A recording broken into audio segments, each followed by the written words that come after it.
Express.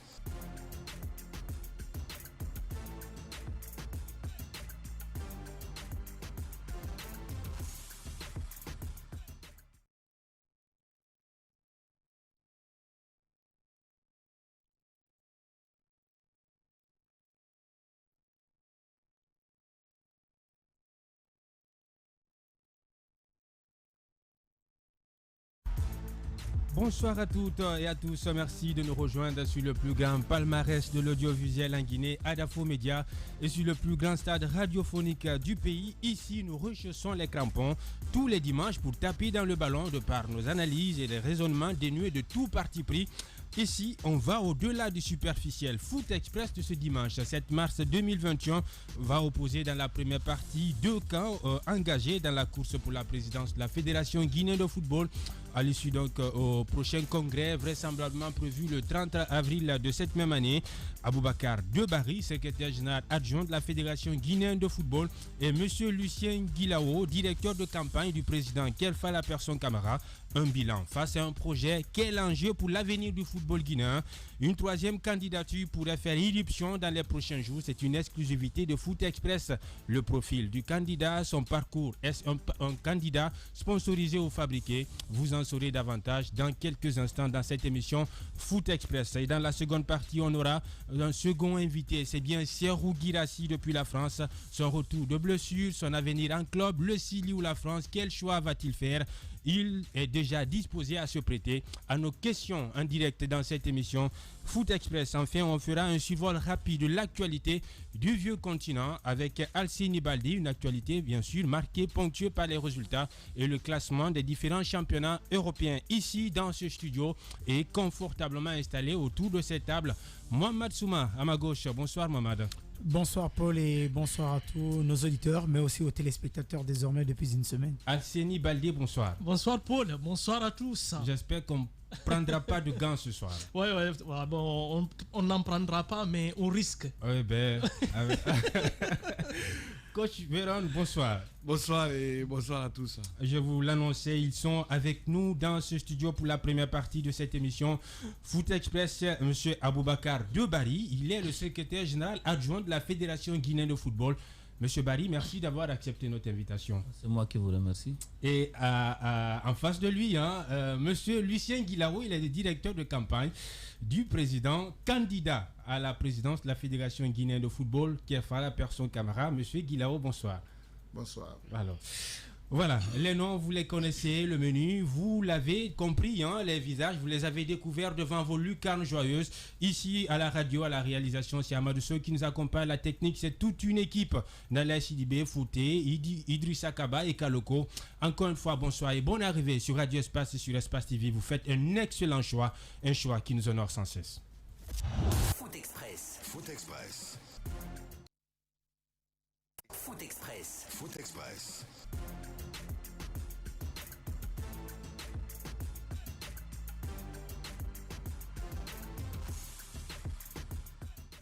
Foot Express. Foot Express. Foot Express. Foot Express.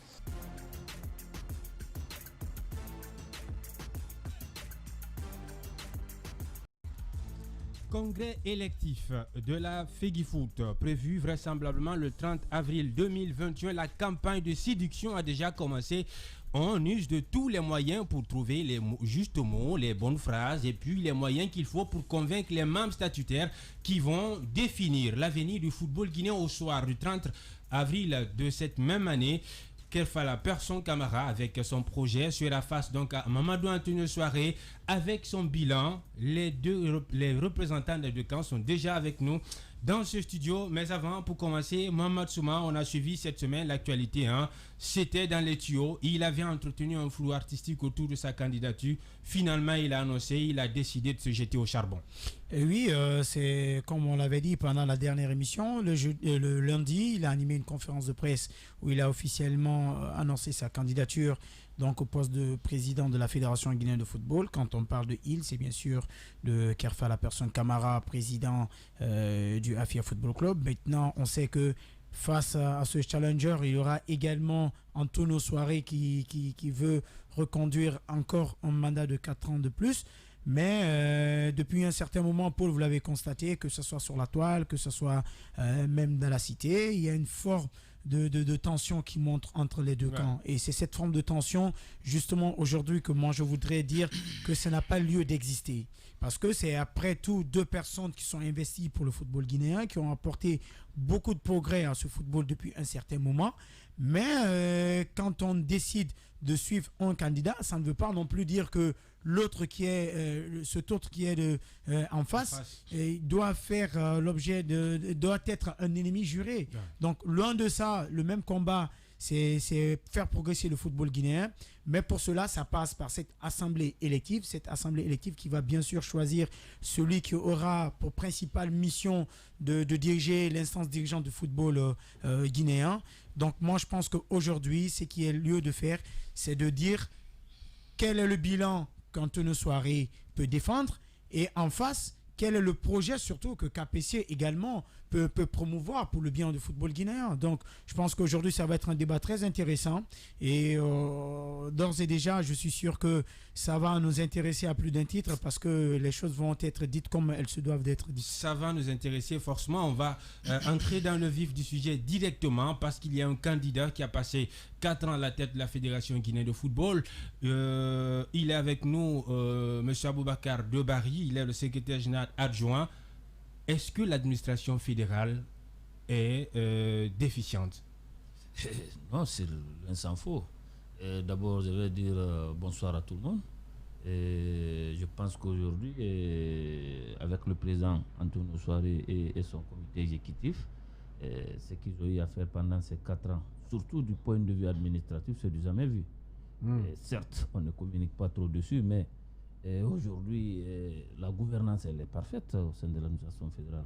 On va églaner les quelques faits d'armes. Okay, donc, si vous voyez au niveau de la gouvernance, c'est pendant ces 4 années qu'il y a eu beaucoup d'organes qui supervisent le fonctionnement de cette fédération, assez de règlements qui régissent ces organes, et les structures aussi, et surtout le respect strict des prescriptions statutaires.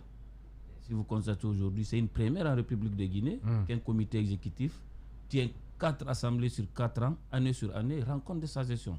C'est parce qu'elle s'exerce très parfaitement, c'est ce qui fait que ça se fait ainsi.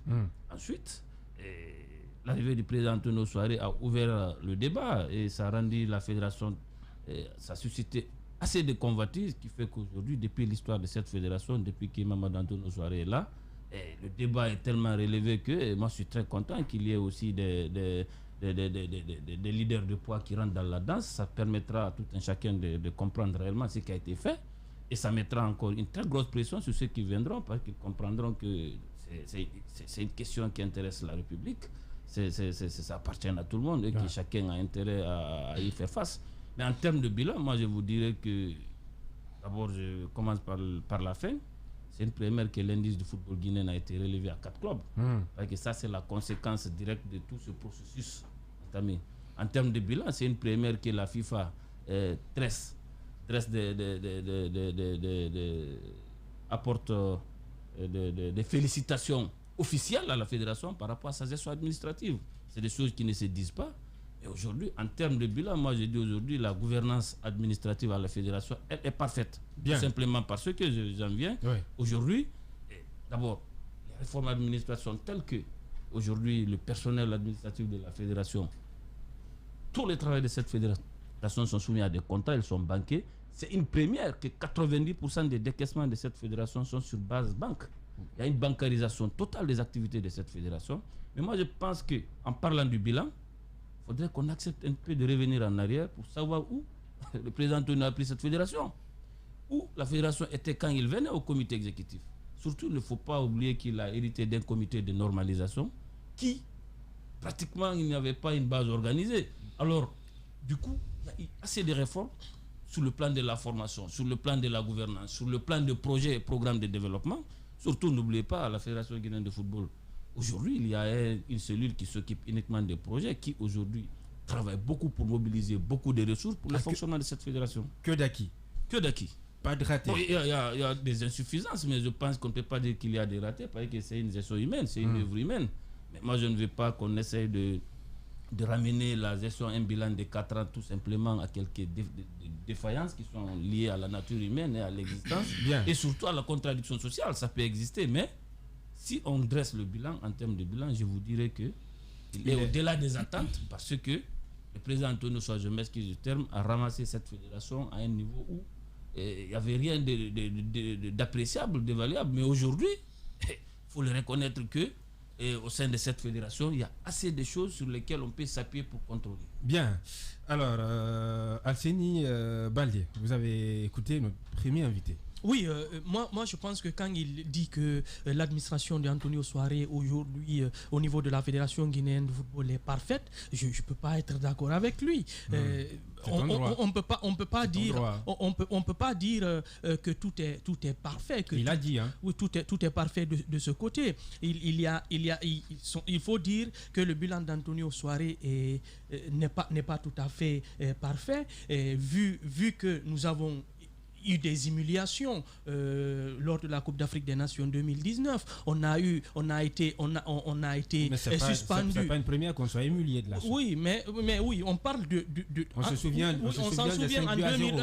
souvient en 2001 justement aux Seychelles, on s'en souvient lors de la Coupe d'Afrique des Nations des cadets également, mais on parle du présent aussi, ça s'est passé. Donc on a été disqualifié pour la Coupe d'Afrique des Nations U17. Il y a 2 générations qui a été vendangée, bien évidemment. Donc, à un certain moment, la gestion d'Antonio Soare, en quelque sorte, pour moi, est opaque dans la gestion, parce qu'il y a eu le Siligate entre Amadou Diaby et Paul Put, bien évidemment. Donc, tout cela, il ne faut pas dire que tout est parfait. Il y a des choses qu'on peut dire.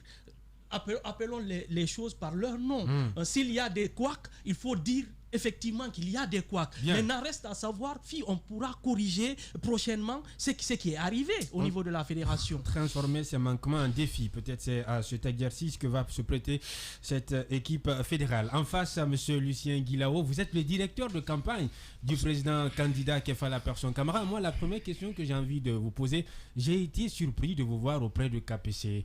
Est-ce qu'on peut savoir réellement pourquoi vous avez choisi KPC au détriment d'Antonio? Bon, disons que les deux n'étaient pas en concurrence. Pour être clair, KPC est venu me voir pour me dire « J'ai besoin de travailler avec toi, je veux que tu me suives ». Il m'a écouté, on s'est parlé sincèrement. Il dit « Est-ce que ça t'intéresse d'aller avec moi ?» Je dis « Pourquoi pas ?»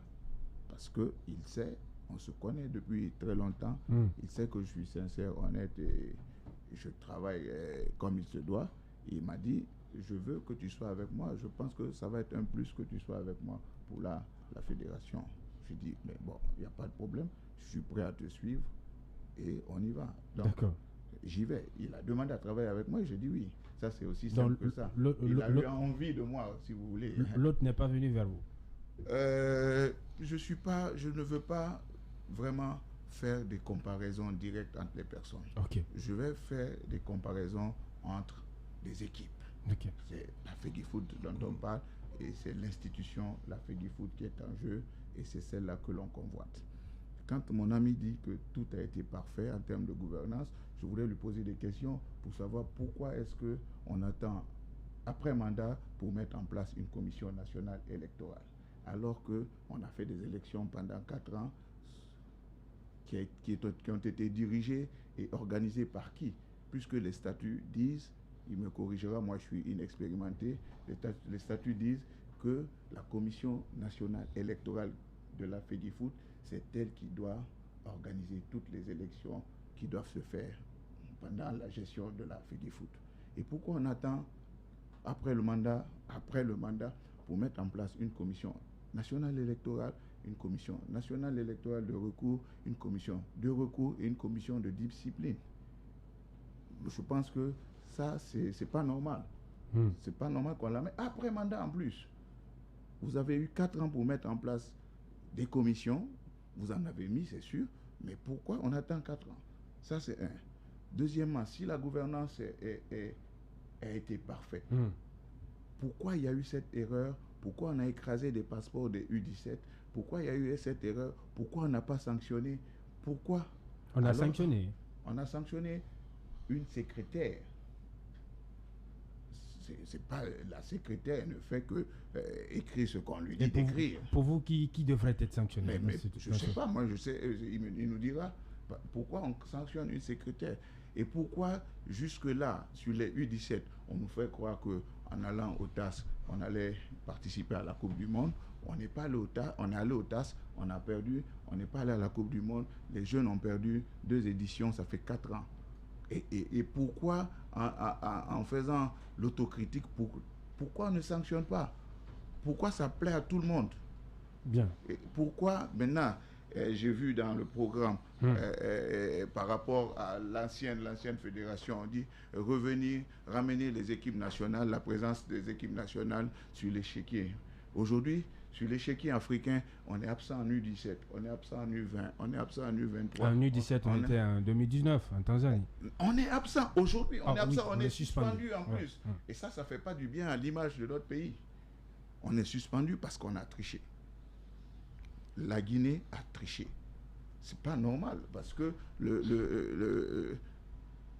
la tête de gondole d'une fédération, c'est son équipe nationale. Et si l'équipe nationale ne va pas bien, notre image sur le continent se trouve écornée. Bien. Alors, qu'est-ce que vous avez comme produit vendable dans votre projet, vous?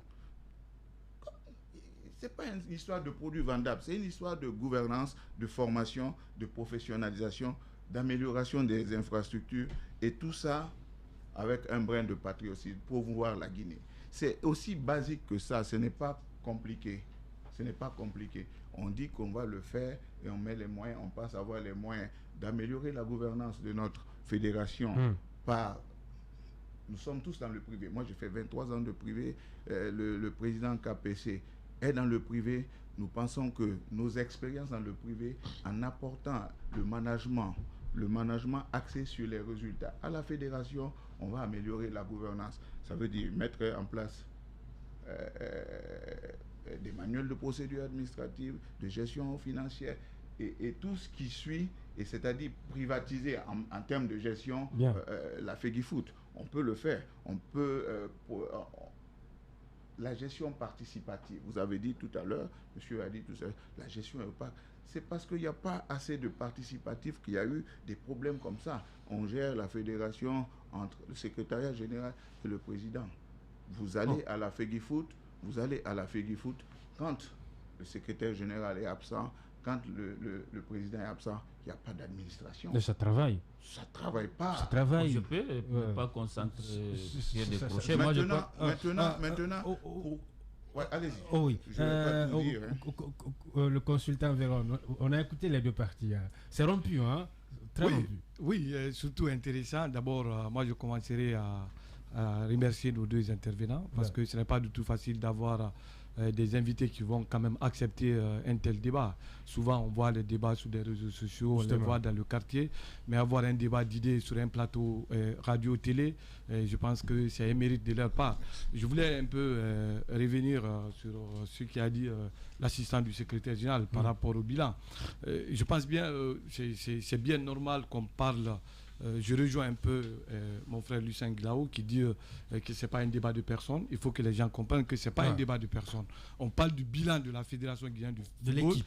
Même si c'est Antonio qui a la tête, ce n'est pas le bilan d'Antonio en tant que personne, en tant que président de la Fédération guinéenne du football. Et ça, c'est intéressant. Parce qu'aujourd'hui, on pense, le débat est un peu passionné pour pouvoir défendre les uns et les autres. Et quand on parle des acquis, et l'assistant du secrétaire général est dans son plein droit de pouvoir quand même relater tout ce qui a été fait comme réussite à ce niveau. Et il n'a pas manqué de dire qu'il y a eu quand même que tout n'a pas été rose parce que c'est une œuvre humaine, même s'il n'a pas eu le temps de pouvoir citer. Je reviens un peu sur les mots de Alcine Baldé. Je pense qu'on n'est pas dans ce studio pour être juge, c'est pour pouvoir quand même dire les choses telles qu'elles sont.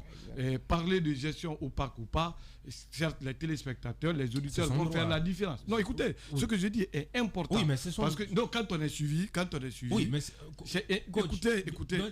Donnez votre point de vue. Il a donné son point de vue. Je donne ce droit d'apporter son jugement d'appréciation sur ce mandat. Je donne ce droit. Et tu as l'obligation aussi de me donner mon droit de consultant, mon rôle de conseiller, de donner mon point de vue, d'analyser. Ouais. Si je dois conseiller, c'est conseiller tout le monde. C'est ce que je dois faire. Parce qu'il faut voir le niveau du débat et voir le niveau de ceux qui vont écouter le débat. Et ça, c'est important. C'est important. Il n'y a pas de prise de position à ce niveau.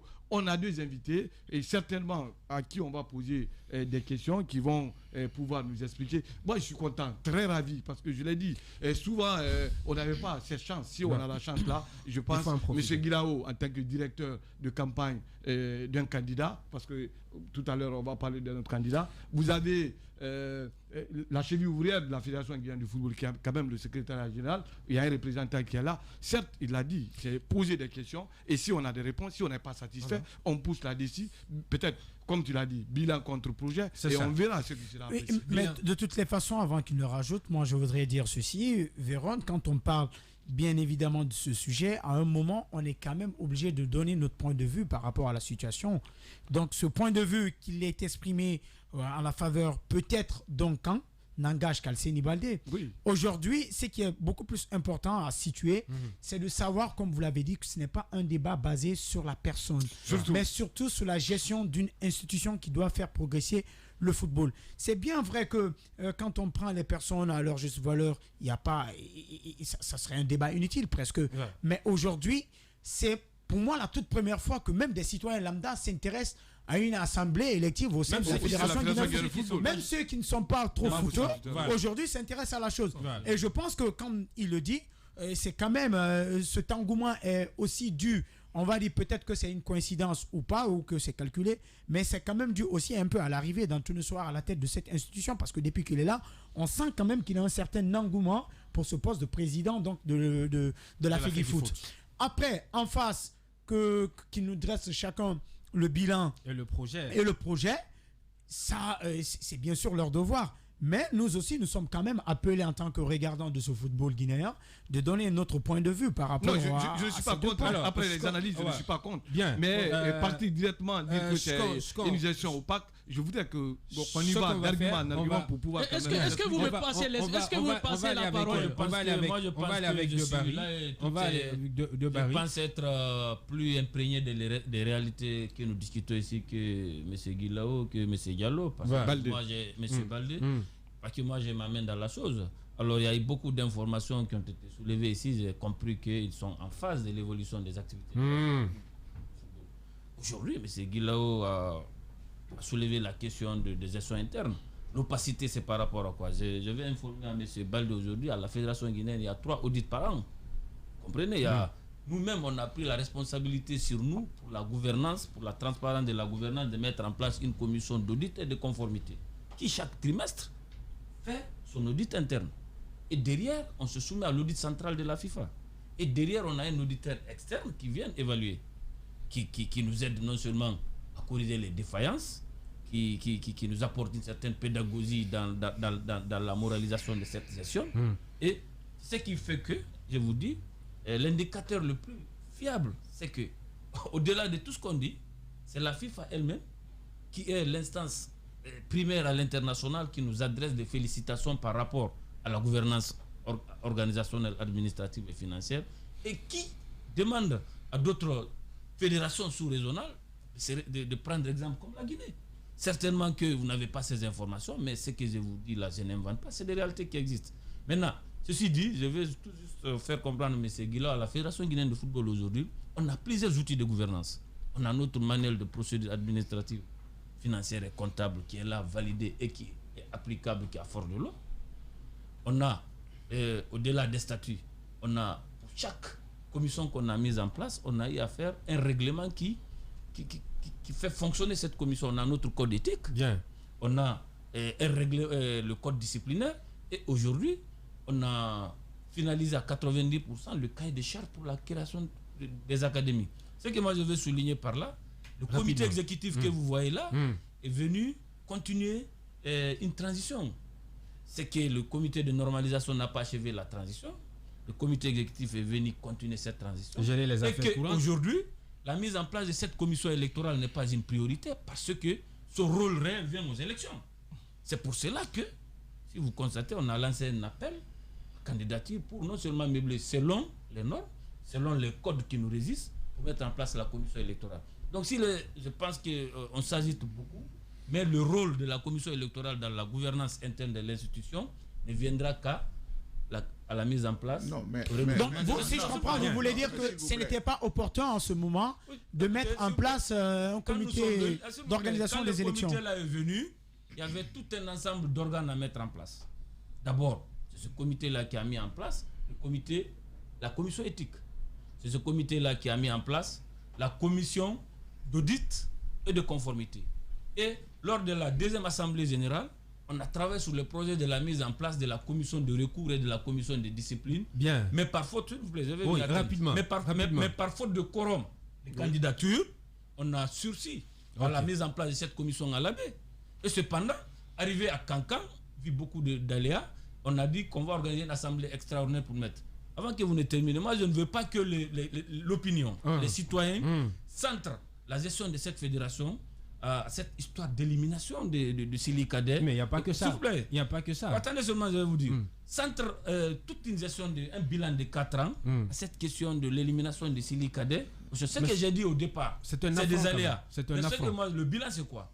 C'est de mettre sur la balance ce qu'on a eu à faire. Comme acquis. Et ce qu'on a eu à faire comme défaillance. Est-ce qu'aujourd'hui, je vous l'assure, du point de vue acquis, on a eu à aller, si vous comptez la formation, on a près de 1000 et quelques cadres formés dans le football. Toute discipline confondue, les arbitres, les éducateurs, je pense que lui il est bien placé pour ça. L'administration.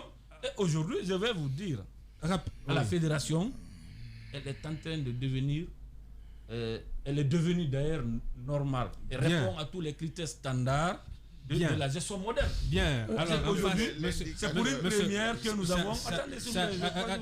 Attendez. Question de timing. Oui, il y a une question de timing, M. Badi. Rapidement, il y a une question de timing. Alors, il y a eu beaucoup de difficultés qu'on a eues, mais cependant, on a surmonté ces difficultés. Il y a eu assez d'acquis. C'est ce qui fait qu'aujourd'hui, je vais faire comprendre à M. Guilao, être directeur d'entreprise, travailler dans une entreprise est nettement différent de gérer une association. Absolument.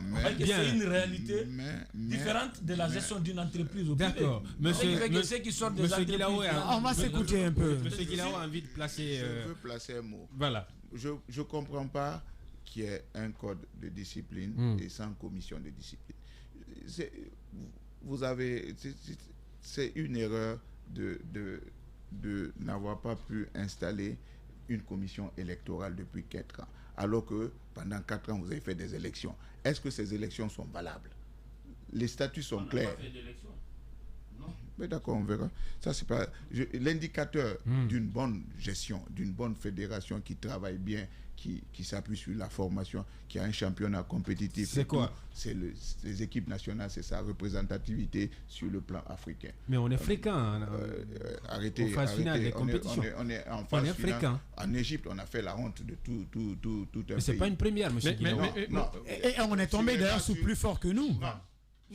Qu'on soit battu sur le terrain, c'est normal. Ça, c'est le football, c'est le sport. Qu'on soit battu sur le terrain, c'est normal. Mais qu'on soit battu parce que, avec fil rouge, de primes coupées par ici, données par là, données à l'entraîneur, c'est pas normal. Est-ce que c'est normal de recruter un entraîneur qui a été sanctionné pour corruption en Europe et le prendre ici? Moi, je pense que... Est-ce que le bilan de la fédération se résume sur le résultat de l'équipe nationale? Je voudrais savoir. Le produit d'une fédération, ce sont les équipes nationales. Qu'on soit présent aux Jeux Olympiques, qu'on soit présent aux Coupes du Monde junior, cadet. C'est la résultante d'un bon travail. Ce n'est pas dû au hasard. C'est parce qu'il y a des infrastructures, c'est parce qu'il y a de la formation, c'est parce que les hommes sont motivés et intègres, c'est parce que tout le monde travaille en regardant le même objectif. C'est pas qu'il y a certains qui sont là, qui sont avec le président de la FEGIFOOT. En temps, le comité exécutif qui a été élu, il est là, il ne sait pas où il est, et le président est là, il est avec son gouvernement bis. C'est pas ça. Il n'y a pas de gouvernement bis. Mais Paul, attendez, on a dit qu'on dit les choses comme elles sont. Rapidement. On dit les choses comme elles sont. Moi, je veux comprendre Oui. pourquoi aujourd'hui, si tout marche bien, le football féminin n'existe pas. Je veux savoir si tout marche bien, le futsal n'a que de nom. Il y a un président qui traîne dans les quartiers, qui est le président de la... Je sais ce que je dis. Je veux savoir pourquoi le beach soccer ne marche pas. Je veux savoir quand ils ont dit dans leur programme qu'ils vont relancer le football de base en passant par le sport scolaire et tout, pourquoi aujourd'hui ils ne se sont pas entendus pour sortir rien qu'une bride de championnat scolaire de la zone de la Basse-Guinée? Il y a une détection sur la détection qui a été faite a été mal faite. Le directeur technique national, la direction technique, je m'excuse, pas le directeur technique national, il fut mon entraîneur, c'est lui qui m'a sélectionné pour la première fois. J'ai un énorme respect pour lui et c'est le seul ballon d'or de notre pays. Je ne parle pas de ça, je parle de la direction technique nationale. Elle ne travaille pas. Les formations qui me disent 1000 personnes. 1000 personnes où? 1000 personnes où? Bien. Non, mais 1000 personnes. Bien, le moteur. Ce sont ceux qui viennent dire bonjour tous les matins. Bien. C'est ceux qui font... C'est pas normal. Bien. Le moteur est allumé. Voilà comment nous allons marquer la première pause dans cette émission Foot Express. Mesdames et messieurs, le débat est très rompu entre les deux représentants, les représentants des deux camps, le camp de l'actuelle équipe fédérale et le camp du président candidat Kefa la personne Camara. On va juste marquer une pause et derrière, toute l'équipe se retrouve. Personne ne va bouger. On va rester, on va poursuivre les débats. Très intéressant et très fructueux. À tout de suite. Foot Express.